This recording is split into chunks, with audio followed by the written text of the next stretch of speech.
So I recently tried a roasted eggplant dip from a Persian restaurant in Brooklyn, and I knew I had to recreate it or at least make something similar. And the fried shallots and those were really so good, and they made all the difference. So I suggest you make it with this one.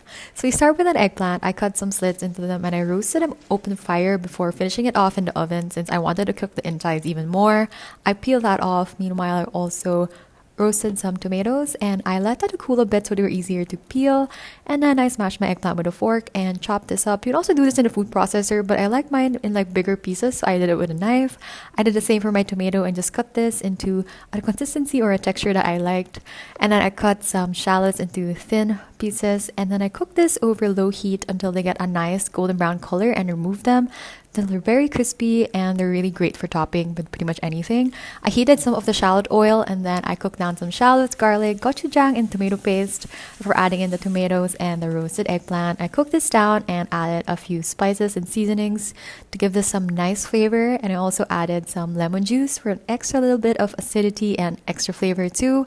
And then I just mixed this well, and then once I was happy with the taste, I served this on a bowl. And then finish this off with a generous drizzle of olive oil. I also added in some tahini for some extra richness and creaminess, sesame seeds, parsley, and some pomegranate seeds to make it extra festive. I also added lots of the shallots. Serve this and enjoy with some pita.